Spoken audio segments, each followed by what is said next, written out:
Hello student, welcome to our Mastura classes. आज मैं आपके लिए लेकर आई हूँ एनसीईआरटी क्लास 7 चैप्टर 5। जो हमारा चैप्टर 5 है उसमें क्या है हमारा अम्ल, क्षारक और लवण, ये किसे कहते हैं हम आज इसके बारे में जानेंगे। सबसे पहले दे रखा है हमारे दैनिक जीवन में हम नींबू, इमली, नमक, शक्कर और सिरके जैसे अनेक पदार्थों का उपयोग करते हैं।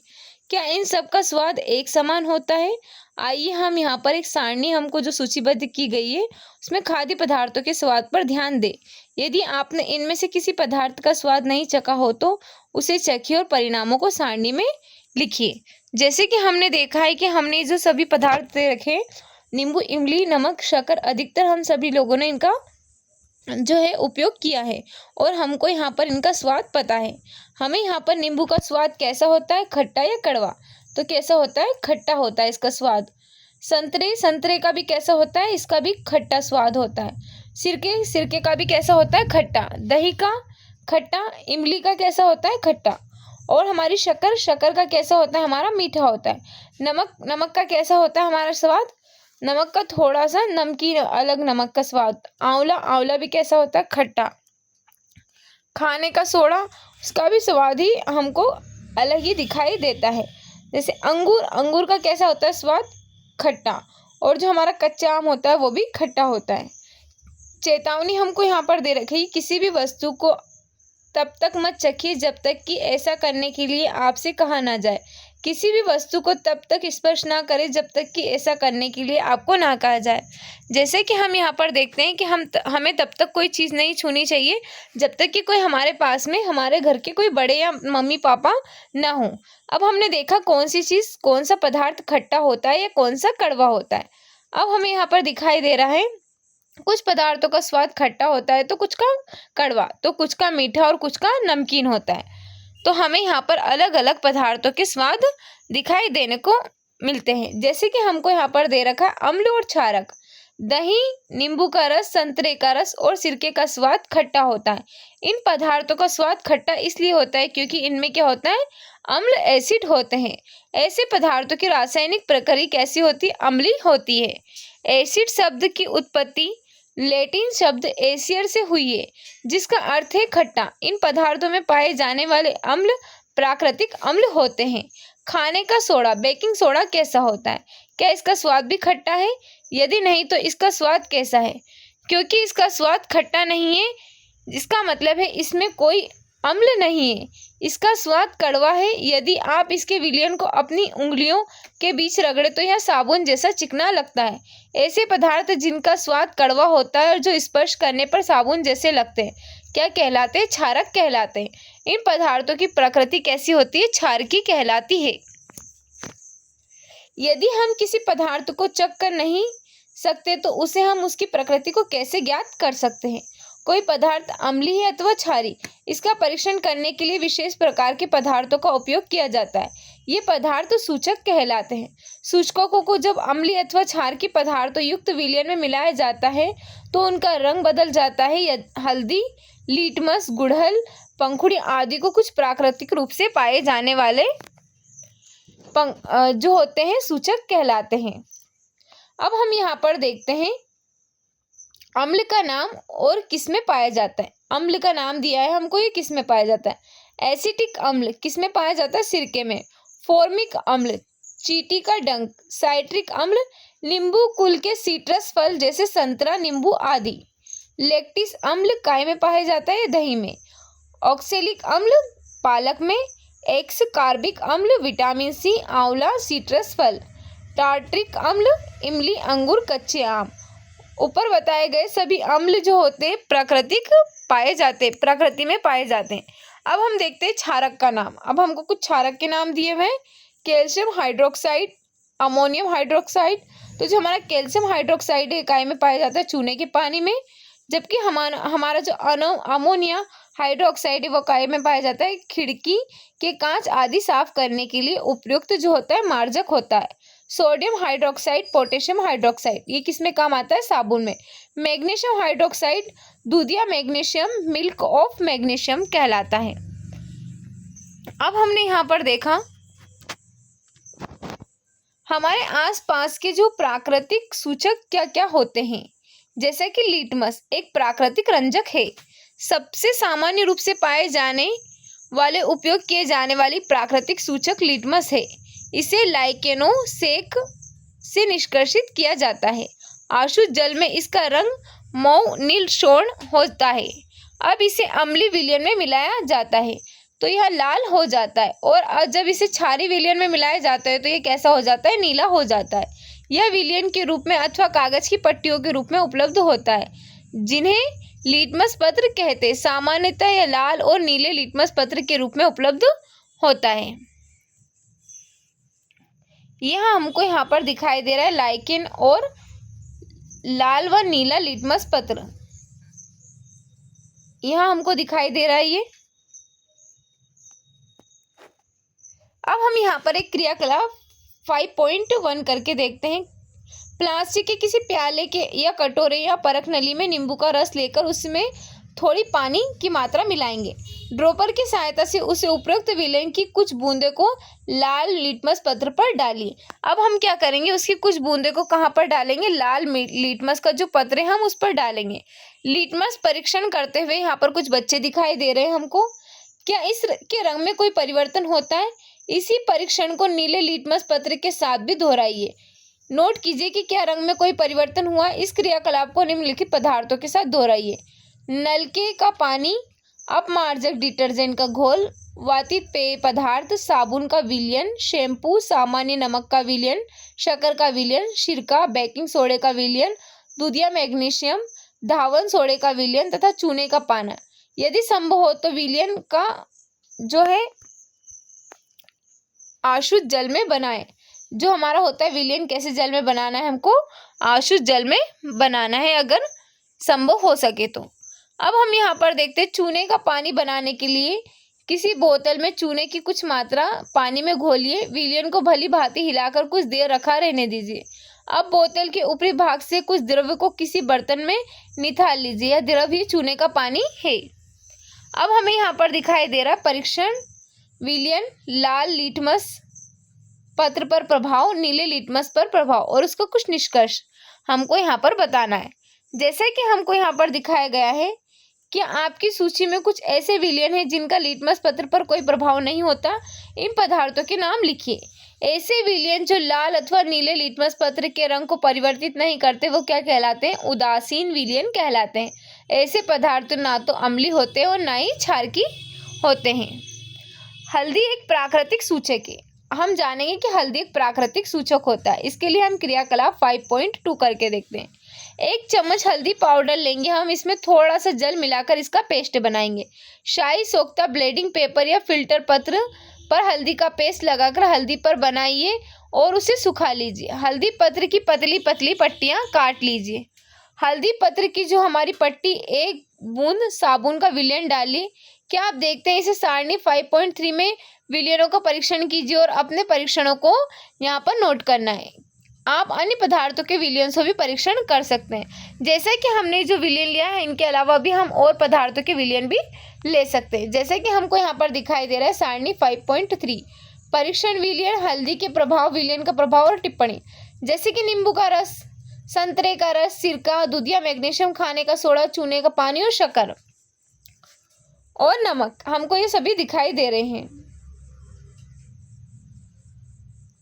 अब हमको यहाँ पर एक क्रियाकलाप दिखाई दे रहा है सूचक के रूप में गुड़हल के पुष्प। जो हमारे गुड़हल के फूल होते हैं हम उनको सूचक के रूप में किस प्रकार काम लेते हैं, इसके लिए हम क्रियाकलाप 5.3 करके देखते हैं। गुड़हल के पुष्प की कुछ पंखुड़ियाँ एकत्र कीजिए और उन्हें किसी बीकर में रख दीजिए।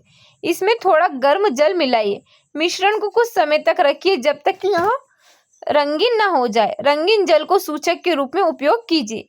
इस सूचक की 5-5 बूंदें सारणी 5.4 में दिए गए प्रत्येक विलयन में मिलाइए। अब जैसे कि हमको दिखाई दे रहा है, कौन सा दिखाई दे रहा है हमको शैम्पू और तनु विलयन दिखाई दे रहा है। हमको नींबू के रस का विलयन, सोडा जल, सोडियम हाइड्रोजन कार्बोनेट का विलयन और सिरका, शक्कर का विलयन, नमक का विलयन, ये सारे विलयन हमको यहाँ पर दिखाई दे रहे हैं।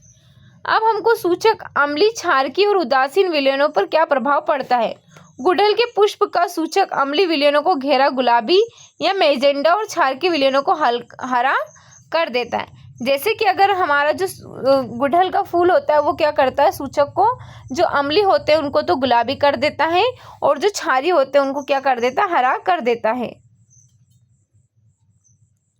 ये हमको यहाँ पर दिखाई दे रहा है, ये कैसा दिखाई दे रहा है, अम्ल, सूचक और क्षारक, और ये क्या, गुड़हल का फूल दिखाई दे रहा है हमको, गुड़हल का पुष्प और उससे तैयार की गए सूचक। आप इन प्राकृतिक सूचकों को बनाकर उनसे अम्लीय, क्षारकीय और उदासीन विलयों में रंग में परिवर्तन देखने का प्रयास कर सकते हैं।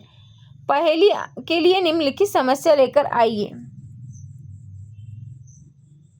कॉफी का रंग है भूरा और स्वाद है कड़वा, अम्ल यह है क्षार, प्रश्न बड़ी है दुश्वार, स्वाद के कारण से अनजान, बिना परीक्षण होना ज्ञान। जैसे कि हमारा जो कॉफ़ी का कैसा होता है, कॉफ़ी का रंग भी भूरा होता है और उसका स्वाद कड़वा होता है, तो उसका परीक्षण करने के लिए हमको कुछ हम यहाँ पर क्रियाकलाप देखते हैं।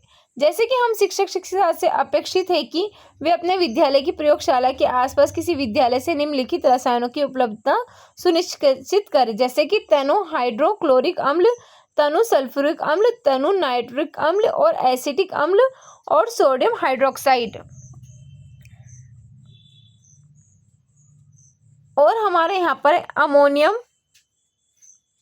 अमोनियम हाइड्रोक्साइड तथा कैल्शियम हाइड्रोक्साइड, चूने का पानी, इनमें से प्रत्येक विलयन पर तीनों के सूचकांक को प्रभाव प्रदर्शित करने में प्रेक्षणों को सारणी में लिख सकते हैं हम।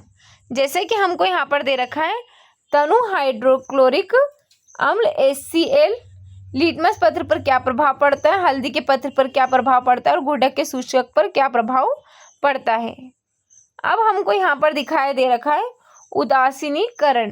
पहले हमको एक चेतावनी दे रखी है, प्रयोगशाला की जो अम्ल और क्षारक के रख रखाव उपयोग में अत्यधिक सावधानी बरतनी चाहिए, क्योंकि ये संचारक प्रकृति के होते हैं जो त्वचा को जलन उत्पन्न करते हैं और उसे हानि पहुंचाते हैं। अब हम देखेंगे उदासीनीकरण क्या होता है। हमने पढ़ा है कि अम्ल नीले लिटमस को लाल कर देते हैं और क्षारक जो लाल लिटमस को नीला कर देते हैं। अब हम यह देखेंगे कि जब किसी अम्ल को किसी क्षारक में मिलाया जाता है तो क्या होता है। हम उस सूचक का उपयोग करने जा रहे हैं जिसका आपने अभी तक उपयोग नहीं किया है। हम यहाँ पर क्या करेंगे, फिनोल्फथेलिन जो होता है हमारा, उसे हम क्या कहते हैं, फिनोल्फथेलिन कहते हैं। अब हम यहाँ पर क्रियाकलाप 5.5 करके देखते हैं। यह क्रियाकलाप शिक्षक द्वारा कक्षा में निर्देशित किया जाना चाहिए। किसी परिक नली के 1/4 भाग को तनु हाइड्रोक्लोरिक अम्ल से भर लीजिए। इसका रंग नोट कीजिए। जो हमारा फिनोल्फथेलिन जो है हमारा यहाँ पर विलयन रंग को भी नोट कीजिए। सूचक के 2-3 बूंदे अम्ल में मिलाइए। अब हमें क्या करना है, यहाँ पर कुछ सूचक की 2-3 बूंदे इसमें मिलाना है। परख नली को धीरे धीरे हिलाइए। आपको अम्ल के रंग में कुछ परिवर्तन दिखाई देता है। अम्लीय विलयन में ड्रॉपर से सोडियम हाइड्रोक्साइड की कुछ बूंदे परख नली को धीरे धीरे हिलाइए। क्या विलयन के रंग में कोई परिवर्तन होता है? विलयन को निरंतर हिलाते हुए बूंद बूंद करके सोडियम हाइड्रोक्साइड विलयन डालना तब तक जारी रखिए जब तक कि हमारा हल्का गुलाबी रंग ना आ जाए। अब इसमें तनु हाइड्रोक्लोरिक अम्ल की 1 बूंद और मिलाइए। क्या आप देख सकते हैं कि विलयन रंगीन हो जाता है। फिर इससे जो हमारा सोडियम हाइड्रोक्साइड की 1 बूंद मिला सकते हैं। हम इसमें क्या करेंगे, 1 बूंद मिलाएंगे हम सोडियम हाइड्रोक्साइड की। क्या रंग में कोई परिवर्तन होता है? विलयन पुनः गुलाबी हो जाता है। यह स्पष्ट है कि जब विलयन क्षारकीय होता है तो फिनोल्फथेलिन गुलाबी रंग कर देता है। इसके विपरीत जब विलयन अम्लीय होता है तो रंगीन रहता है। जब किसी अम्ल विलयन में क्षारकीय विलयन मिलाया जाता है तो दोनों विलयन एक दूसरे के प्रभाव को उदासीन कर देते हैं। जब किसी अम्ल और क्षारक के विलयन को उचित मात्रा में मिलाया जाता है तो विलयन को प्रकृति न तो अम्लीय रहती है और न ही क्षारकीय। दूसरे शब्द में अम्ल तथा क्षारक दोनों को ही प्राकृतिक लुप्त हो जाती है। इस प्रकार बना विलयन न तो अम्लीय होता है और न ही क्षारकीय। उदासीनीकरण के तत्काल बाद परख नली को स्पर्श करें। आपने क्या अनुभव किया है कि उदासीनीकरण अभिक्रिया में सदैव ऊष्मा निकलती अर्थात निर्मुक्त होती है। निर्मुक्त ऊष्मा से अभिक्रिया मिश्रण का ताप बढ़ जाता है उदासीनीकरण अभिक्रिया में नया पदार्थ निर्मित होता है जो लवण कहलाता है। लवण अम्लीय, क्षारकीय तथा उदासीन प्रकृति का हो सकता है। अतः उदासीनीकरण निम्न रूप से परिभाषित किया जा सकता है। किसी अम्ल और किसी क्षारक के बीच होने वाली अभिक्रिया उदासीनीकरण कहलाती है। इस प्रक्रम में ऊष्मा के निर्मुक्त होने के साथ साथ लवण और जल भी निर्मित होते हैं। अब हम यहाँ पर देखते हैं कि आप यहाँ पर अम्ल वर्षा शब्द से परिचित हैं। क्या आपने कभी अम्ल वर्षा क्षतिकारी प्रभाव के बारे में सुना है?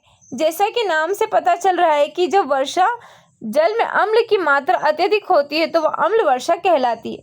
वर्षा जल में ये अम्ल कहाँ से आते हैं? वर्षा जल अम्लीय इसलिए हो जाता है क्योंकि कार्बन डाइऑक्साइड, सल्फर डाइऑक्साइड और नाइट्रोजन ऑक्साइड जो हमारी गैसें होती है वो वायु में प्रदूषकों के रूप में निर्मुक्त होती है। वर्षा जल में घुलकर यह क्रमशः कार्बोनिक अम्ल, सल्फ्यूरिक अम्ल और नाइट्रिक अम्ल बनाती है। अम्ल वर्षा भवनों, ऐतिहासिक इमारतों, पौधों और जंतुओं को क्षति पहुंचा सकती है। जो हमारी यहाँ पर अम्ल वर्षा होती है वो हमें नुकसान पहुंचा देती है। अम्ल, क्षार, अम्ल प्लस क्षारक। अम्ल और क्षारक क्या होता है हमारे यहाँ पर? अम्ल प्लस क्षारक, लवण प्लस जल क्या होता है? ऊष्मा निर्मुक्त होती है। निम्नलिखित अभिक्रिया इसका उदाहरण है। इसके लिए हमारा कौन सा अभिक्रिया उदाहरण है? तो यहाँ पर हमको क्या दिखाई दे रहा है? हाइड्रोक्लोरिक अम्ल HCl, sodium hydroxide NaOH, sodium chloride NaCl plus क्या होता है? H2O प्लस ऊष्मा। बूझे चूने को पानी में तनु सल्फ्यूरिक अम्ल मिलाया, अभिक्रिया मिश्रण गर्म हो जाए अथवा ठंडा। अब हम देखते हैं दैनिक जीवन में उदासीनीकरण के उदाहरण। अब हम देखते हैं हमारे दैनिक जीवन में कौन कौन से उदासीनीकरण के एग्जाम्पल है। जैसे कि हम देखते हैं अपाचन। हमारे आमाशय में हाइड्रोक्लोरिक अम्ल पाया जाता है जो हमारा चैप्टर 2 था, हमने उसमें पढ़ लिया है। यह भोजन के पाचन में हमारी सहायता करता है, लेकिन आमाशय में अम्ल की आवश्यकता से अधिक मात्रा होने से अपाचन हो जाता है। कभी कभी अपाचन काफ़ी कष्टदायक होता है। अपाचन से मुक्ति पाने के लिए हम दूध या मैग्नीशियम जैसा कोई प्रति अम्ल लेते हैं जिसमें मैग्नीशियम हाइड्रोक्साइड होता है। यह अत्यधिक अम्ल के प्रभाव को उदासीन कर देता है। जैसे कि हमारे अगर आमाशय में अगर क्या होता है, जो हमारा आमाशय होता है उसमें अगर यदि अम्ल की मात्रा बढ़ जाती है तो हमें क्या करना होता है? हमें यहाँ पर दूध या मैग्नीशियम लेना होता है, जिससे क्या होता है वो अम्ल के प्रभाव को उदासीन कर देता है। अब हम देखते हैं चींटी का डंक। चींटी के डंक में फॉर्मिक अम्ल होता है। जब चींटी काटती है तो यह त्वचा में अम्लीय द्रव्य डाल देती है। क्या करती है? हमारी त्वचा में अम्लीय द्रव्य डाल देती है। डंक के प्रभाव को नमी युक्त खाने का सोडा, सोडियम हाइड्रोजन कार्बोनेट अथवा केलेमाइन विलियन जो है मलकर उदासीन किया जा सकता है। उसको मिलाकर हम क्या कर सकते हैं? उसको उदासीन बना सकते हैं, जिसमें जिंक कार्बोनेट होता है। अब हम देखते हैं मृदा का उपचार। मृदा उपचार क्या कहलाता है? रासायनिक उर्वरकों का अत्यधिक उपयोग मृदा को अम्लीय बना देता है।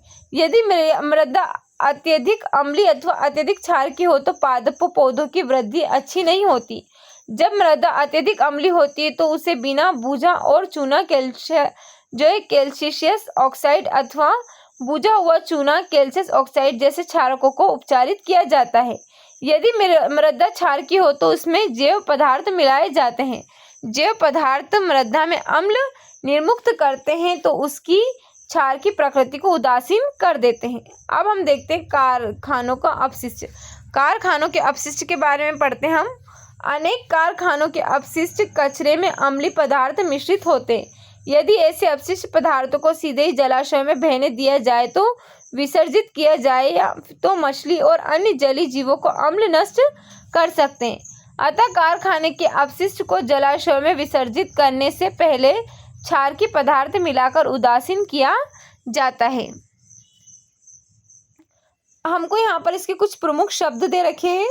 जैसे कि हमको दिया अम्ल, अभी हमने देखा था अम्ल क्या होता है, फिर हमने देखा था क्षारक, सूचक, उदासीन विलयन, उदासीनीकरण और लवण। हमने इन सारे शब्दों के आंसर यहाँ पर जो शब्दों को अच्छे से समझ लिया इस चैप्टर में। अब हमारा जो इस चैप्टर का कुछ सारांश है, हमने इस चैप्टर से क्या सीखा है। अम्ल स्वाद में खट्टे होते हैं, क्षारकों का स्वाद कड़वा होता है तथा उनको स्पर्श जो है साबुन जैसा होता है। किसका स्पर्श साबुन जैसा होता है? क्षारकों का। अम्ल नीले लिटमस को लाल कर देते हैं। क्षारक जो होते हैं नीले लिटमस को नीला कर देते हैं। वे पदार्थ जो न अम्लीय होते हैं और न ही क्षारकीय, वो क्या कहलाते हैं? उदासीन कहलाते हैं। ऐसे पदार्थों के विलयन जो अम्लीय, क्षारकीय और उदासीन विलयन में भिन्न रंग दर्शाते हैं, वो क्या कहलाते हैं? सूचक कहलाते हैं। अम्ल और क्षारक एक दूसरे को उदासीन करके लवण बनाते हैं। लवण अम्लीय, क्षारकीय, उदासीन प्रकृति के होते हैं। हमें यहाँ पर लवण के क्या क्या होते हैं? अम्लीय भी होते हैं, क्षारकीय भी होते हैं और उदासीन भी होते हैं। अब हमें यहाँ पर कुछ क्वेश्चंस दे रखे हैं, जैसे कि हमारा फर्स्ट क्वेश्चन है, अम्ल और क्षारकों के बीच अंतर बताइए। अनेक घरेलू उत्पाद जैसे कि खिड़की साफ करने, मजाक आदि में अमोनिया पाया जाता है। ये लाल लिटमस को नीला कर देते हैं। इनकी प्रकृति क्या है? उस स्रोत का नाम बताइए जिससे लिटमस विलयन को प्राप्त किया जाता है तथा इस विलयन का उपयोग होता है। क्या आशुद्ध जल अम्लीय, क्षारकीय, उदासीन होता है? आप इसकी पुष्टि कैसे करेंगे? उदासीनीकरण के प्रक्रम को एक उदाहरण देते हुए समझाइए। अब हमारा जो क्वेश्चन नंबर 6 है, निम्नलिखित यदि सही है तो टी अथवा गलत है तो एफ लिखिए। नाइट्रिक अम्ल लाल लिटमस को नीला कर देते हैं। सोडियम हाइड्रोक्साइड नीले लिटमस को लाल कर देते हैं। सोडियम हाइड्रोक्साइड, हाइड्रोक्लोरिक अम्ल एक दूसरे को उदासीन करके लवण जल बनाते हैं। सूचक वह पदार्थ है जो अम्लीय और क्षारकीय विलयन में भिन्न रंग दिखाते हैं। दंत छेद क्षार की उपस्थिति के कारण होता है। अब हमारा क्वेश्चन नंबर 7 है, दोरजी के रेस्टोरेंट में शीतल मृदु पेय की कुछ बोतलें हैं, लेकिन दुर्भाग्य से वे चिन्हित नहीं है। उसे ग्राहकों की मांग के अनुसार पेय परोसने हैं। एक ग्राहक अम्लीय पेय चाहता है तो दूसरा क्षारकीय तथा तीसरा उदासीन चाहता है। दोरजी यह कैसे तय करेगा कि कौन सी बोतल किस ग्राहक को देनी है? ये सारे हमारे क्वेश्चंस हैं और हमारे यहाँ पर कुछ क्वेश्चंस हैं, जैसे कि हमारा क्वेश्चन नंबर 8 है, समझाइए ऐसा क्यों होता है? जब आप अति अम्लता से पीड़ित होते हैं तो प्रति अम्ल की गोली लेते हैं। जब चींटी काटती है तो त्वचा पर केलेमाइन का विलयन लगाया जाता है। कारखाने के अपशिष्ट को जलाशयों में बहने से पहले उसको क्या किया जाता है? उदासीन किया जाता है। आपको 3 द्रव्य दिए हैं, जिनमें से हाइड्रोक्लोरिक अम्ल, दूसरा सोडियम हाइड्रोक्साइड, थर्ड है हमारा शक्कर का विलयन। आप हल्दी को सूचक के रूप में उपयोग करके उनकी पहचान कैसे करेंगे? नीले लिटमस पत्र को एक विलयन में डुबोया गया, यह नीला ही रहता है। विलयन की प्रकृति क्या है? निम्नलिखित वाक्यों को ध्यान से पढ़ें।